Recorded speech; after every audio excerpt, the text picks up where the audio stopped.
Hello, it is day who knows with COVID-19 here. So let's all take a second and just breathe and don't breathe in the bad stuff, right? Which means don't go to the grocery store, don't go out if you don't need to. I come to you live from my salon, and I am literally the only person here, which is amazing. And don't worry, I'm safe and I'm sanitized.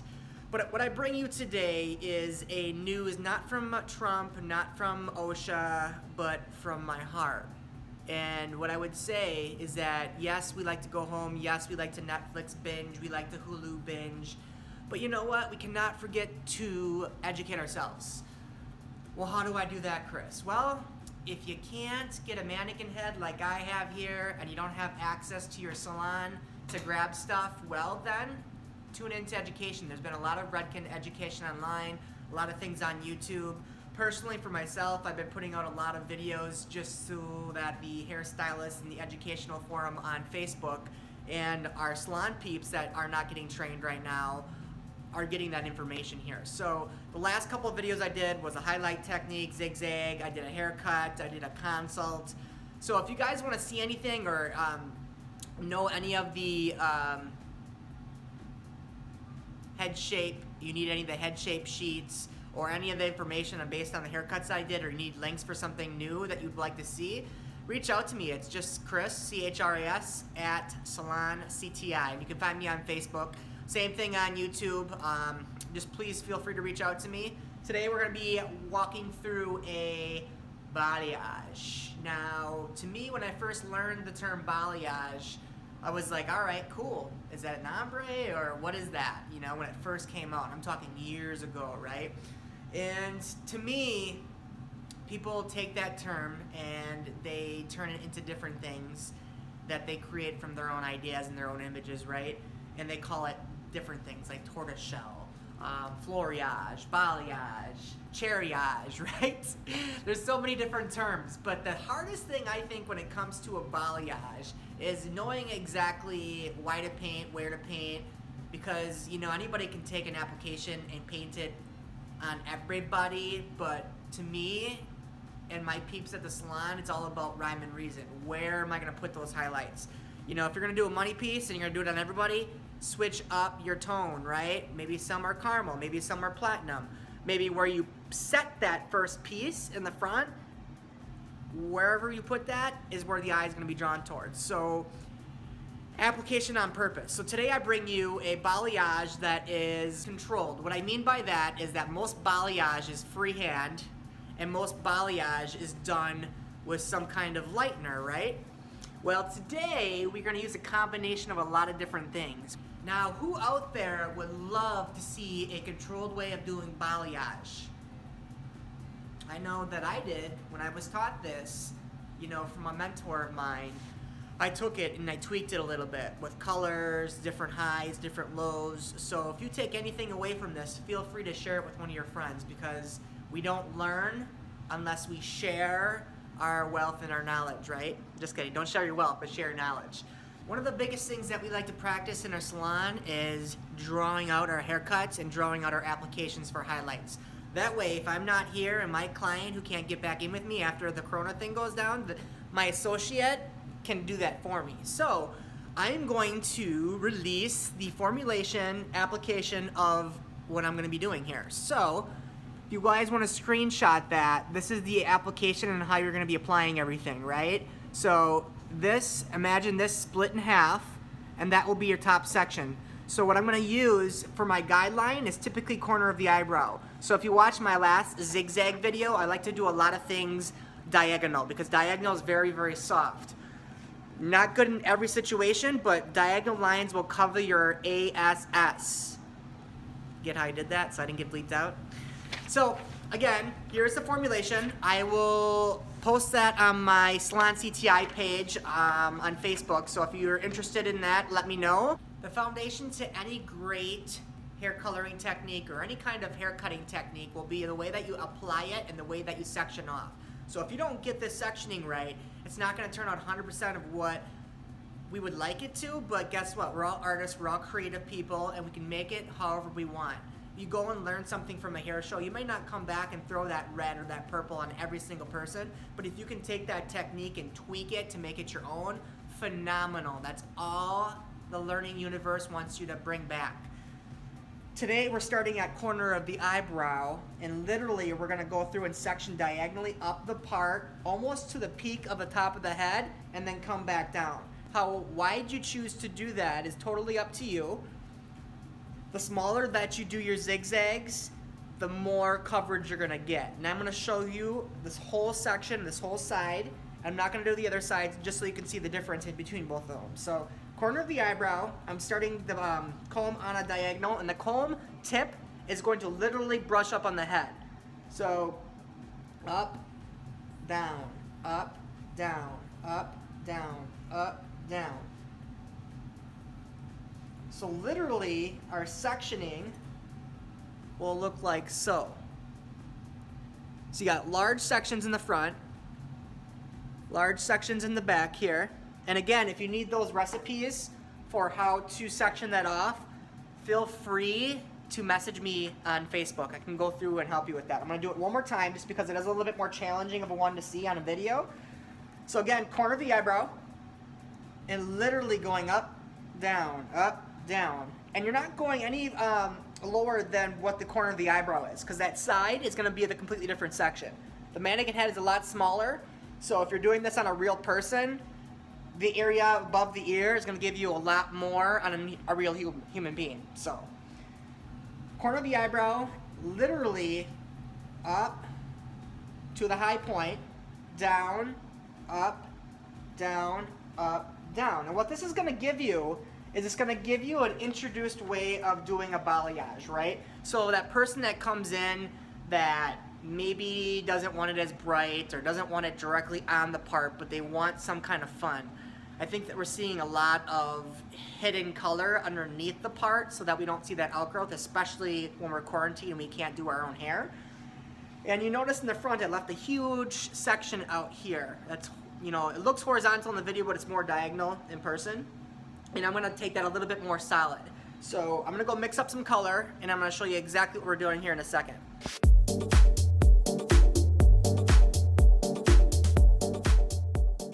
Take the high points on the head, which are the mountain peaks, I call them, and that's where your first piece is gonna start. I prefer to work in the back of the head because I feel like that's the most stubborn. The front of the hair lifts faster. What I mixed up today was some Flash Lift 40 volume with the pH bonder inside, which is phenomenal. I mixed up some 12AB Color Fusions 40 volume, and I mixed up shades 3N with processing solution. So the high is going to be the highlight, which is Flash Lift, right? And then the lower highlight is going to be 12AB 40 volume. And what that does is that just gives you those really soft blended in highlights mixed with the really bold pieces that are going on within the interior of it. But what I like about this application is that this application is flawless.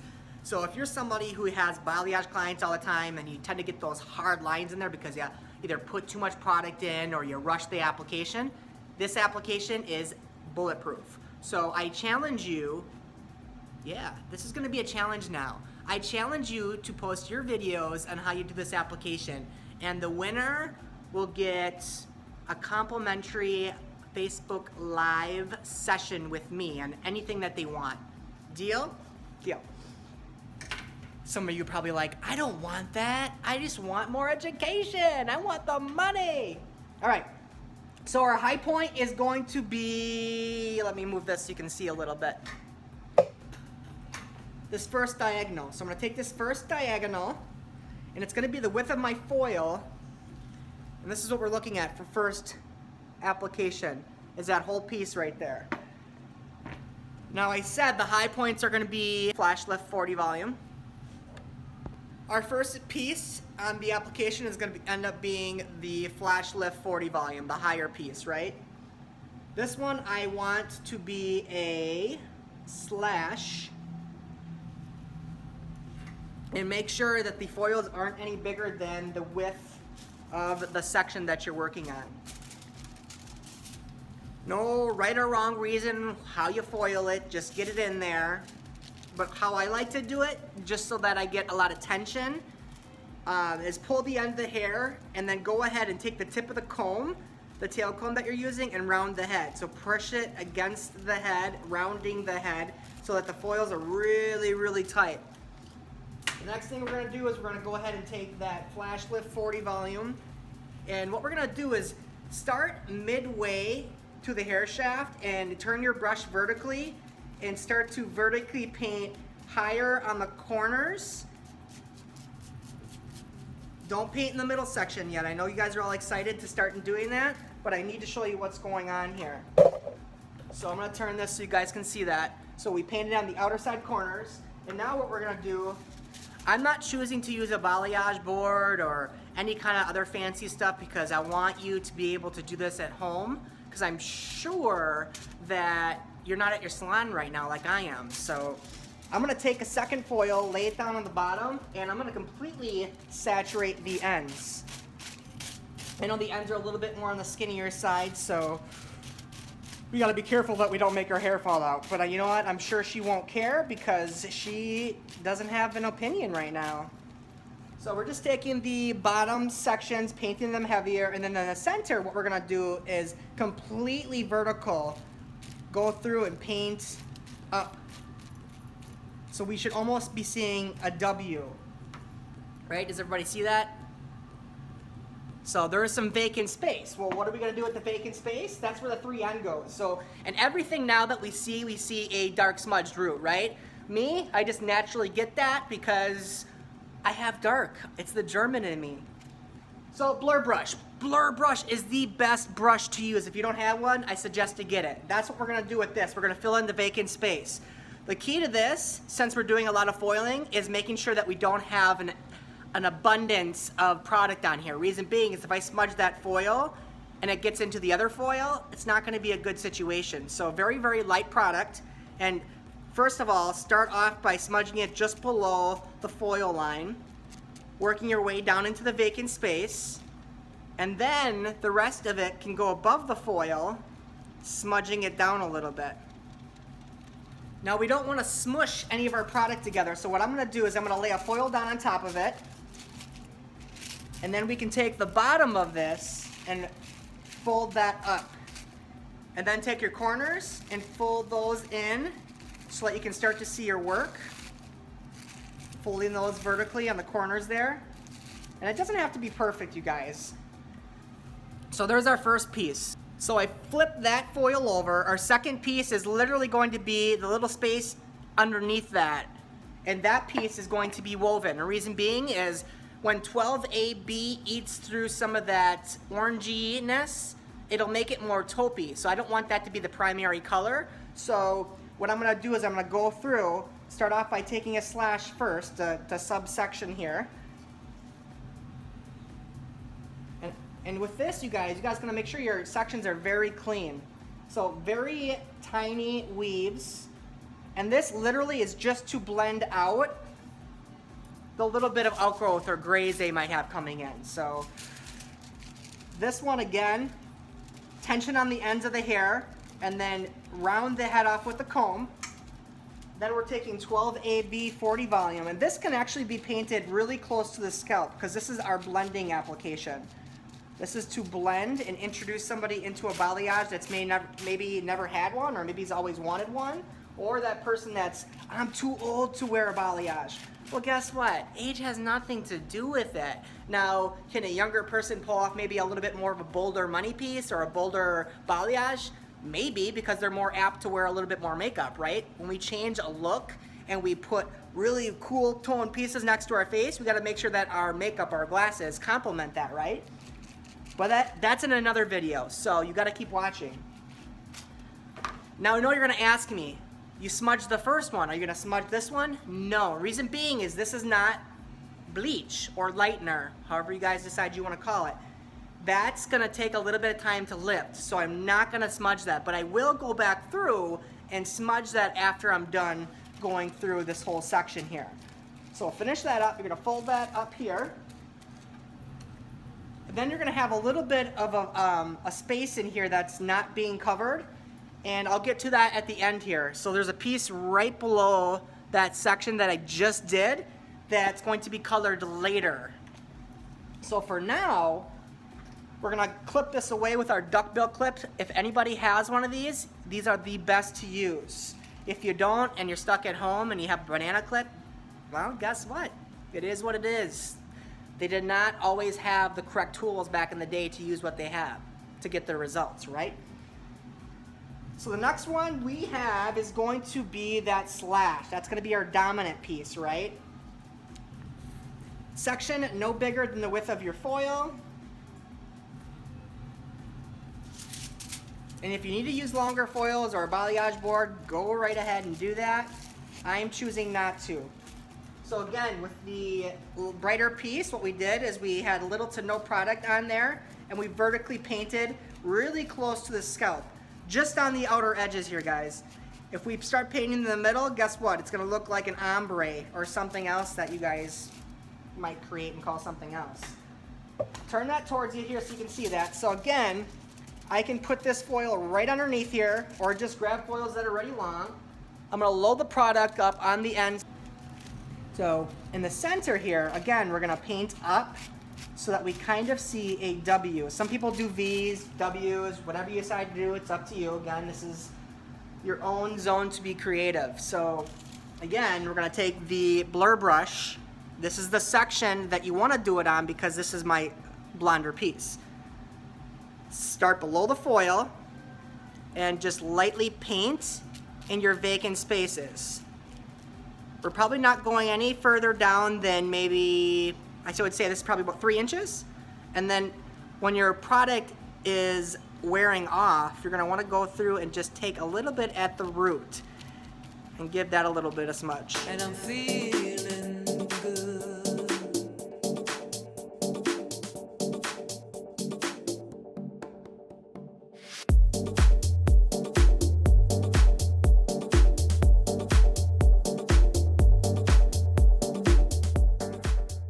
The top sections are now finished, and now we have a little bit of vacant hair in between each one of these foils. So if I start to flip these foils up, that vacant space that you saw in between those foils, what we're gonna do is we can choose to go through and do our next section right below that, but just for time purposes, I'm not gonna do that because the application on top is the same as the side down below here.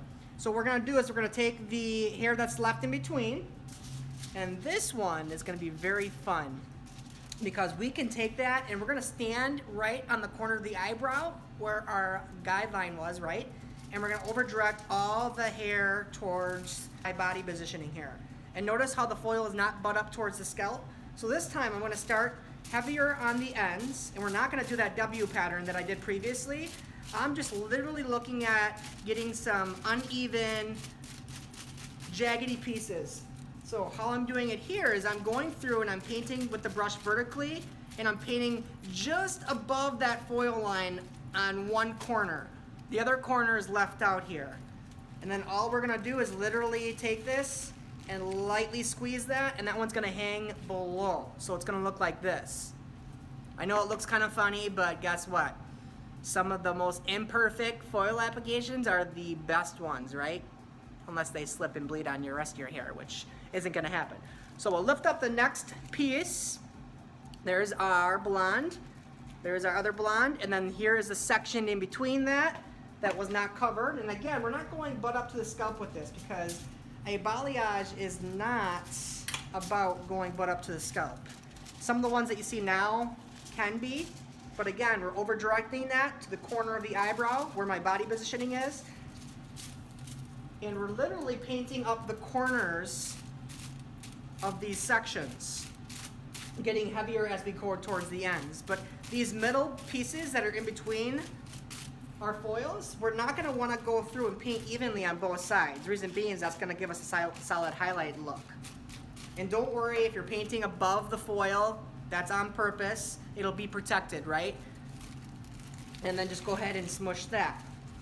And again, we're gonna keep continuing that throughout the head. There's a foil, and then there is a vacant piece. All right, so we have our foils on top, our foils in between that dangle down there, And there was one last thing that we forgot to do. We forgot to go back through and smudge out the 12AB40 volume that was not smudged. Remember the first one that we did that was solid slice blonde, and then we smudged the scalp dark? Well, now we need to go back through and smudge those other foils in between. And what I would say is less product the better. Since you're going with a very, very dark color, it's not gonna take much for it to stain. So literally, I'm gonna go through and smudge just the outgrowth. Get all the hairs in between. And the reason why I like using a smudge brush is because a smudge brush is amazing when it comes to blending out, you know, harder lines, especially when you're using two colors that really contrast, darks and lights. And one thing that you don't want to do is go through really heavily and push into the foil, because that'll push and make a very, very hard line. And the top of the part, go through and just lightly smudge out. And again, we're not looking for a very, very harsh, dramatic look, but root smudging is a cool thing. So go ahead and finish that, and we'll continue through. Once we are done here, I'll show you what it looks like. So the results are in, and the results are boom. So I'm gonna brush this back away from the face. We can see that we have some nice platinum money pieces going through the frontal pieces there. And then I turn her to the side here, and you can just see where the dark smudges into that, and you have the light pieces that go up a little bit higher. So again, this is for somebody that wants to be introduced into doing balayage. It's not for everybody, but the thing I love about this the most is that when we flip this up, you know, there's really no lines of demarcation in here at all. Education delivered live to your living room or wherever you're sitting. So feel free to watch. Again, Chris at Salon CTI is where I'll be posting most of these videos. You can also follow me on YouTube as well. But until then, stay corona free, America. Give me some of that.